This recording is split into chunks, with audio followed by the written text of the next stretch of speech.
Christophe qui obtient son meilleur résultat en l'occurrence ce Tour de France 2016. Cavendish, Christophe Sagan, Lucas également sur cette 14e étape. On va attendre ensuite le top 10 dans ce samedi 16 juillet, le final sous les applaudissements de Jérémy Roy qui termine au côté de Martin Olivier dans la ville. En tout cas, effectivement, ces images des meilleurs conducteurs au monde avec Cavendish, avec Christophe Sagan Degenkolb et puis le top 10 qui sera complété par d'autres coureurs parmi lesquels Greipel qui était positionné au 6e rang, Kittel a priori pour la 5e place, Coquard prendra la 7e position, puis on a ensuite donc un coureur de l'équipe Lopre Mérida a priori validé Chimolai le final également pour un petit groupe de coureurs qui en termine toujours sous les applaudissements avec Daniel Teclé-Malot qu'on a aperçu, notamment Steph Cummings, Tony Galopin également qui en termine donc au terme des 208 km de cette 14e étape du Tour de France entre Montélimar et Villard-les-Gaules, mon cher François Bellet. Vous avez accueilli encore une fois grand champion tout à l'heure sur le protocole, la cérémonie protocolaire de cette 14e étape du Tour. Ah, c'est l'homme de ce Tour de France et j'aurais dû suivre vos paris habituels avec le sticker, Cavendish, vous voyez comme quoi la chance sourit parfois aux audacieux, aux innocents des mains pleines, au choix. En tout cas voilà, victoire donc de Mark Cavendish à l'issue de cette étape.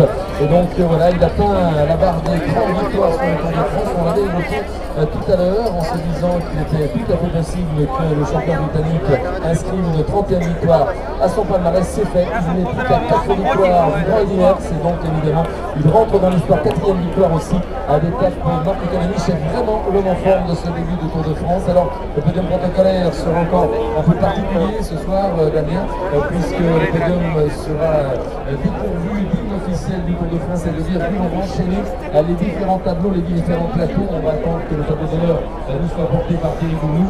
On vous rappellera bien sûr avec donc un protocole encore singulièrement bouleversé par ce qui s'est passé le 14 juillet dans la nuit, donc qui a reçu un peu d'artifice sur la promenade des Anglais à Nice, donc avec ce terrible attentat qui a fait de nombreuses victimes, donc par solidarité, par recueillement bien sûr, parce que le deuil national est en place jusqu'à lundi. Nous aurons un protocole de niveau un petit peu différent des protocoles habituels, avec les différents tableaux, avec le maillot jaune, le maillot vert, le maillot blanc et le maillot rouge. Et évidemment, il n'y aura pas ni le protocolaire, ni le protocolaire. On verra bien que je remise dans la sobriété si nous faisons bien sûr le public ici présent par le Cameroun. Il a été jusqu'au bout d'accueillir ceux qui montrent sur ce programme protocolaire. Du côté des élus, nous aurons Daniel Abad, député de l'Ain et président du conseil départemental. Laurent Cousin, le préfet de l'Ain, il représente l'État dans ce département, sera également des mots. Michel Voisin,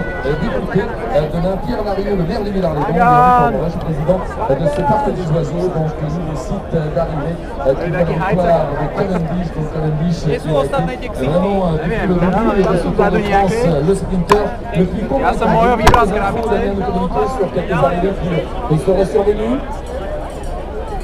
Voilà, bon, je pense que Damien donc va peut-être nous rejoindre. En tout cas, on va attendre le tableau d'honneur, la victoire de Mark Cavendish, donc mesdames, messieurs, 30e victoire au total sur les routes du Tour de France, 4e victoire pour cette édition. Et donc nous allons attendre dans quelques instants les partenaires. Vous savez qu'il y a sur le podium protocolaire deux parties côté court, les représentants des collectivités territoriales, et puis de l'autre côté les partenaires qui félicitent un par un avec toujours beaucoup de plaisir et de sérénité les héros de la journée. Donc Chris Froome conserve bien sûr son maillot jaune, Sagan son maillot vert.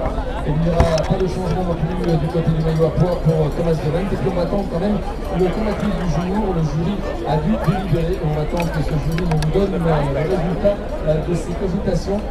Jérémy Roy, c'est Jérémy Roy qui sera donc le combatif du jour, pas étonnant, il le mérite d'ailleurs, Jérémy Roy qui a été vraiment l'un des combatifs dans cette échappée qui a fait long feu quand même et qui a été de longue haleine. Voilà, donc dans quelques instants, notre podium protocolaire, on va laisser le temps du côté de l'héros de la journée de répondre aux questions des journalistes de l'autre côté du protocole. On va leur laisser aussi le temps de se changer, de se sécher.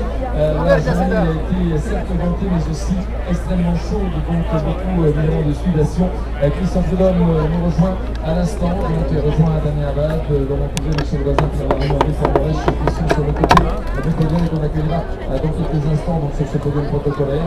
Et nous aurons également donc, de l'autre côté nos partenaires qui eux aussi seront bien sûr ravis de nous rejoindre. Donc voilà en ce qui concerne ce protocole donc très inhabituel, on vous le rappelle, donc parce qu'il y aura une officialité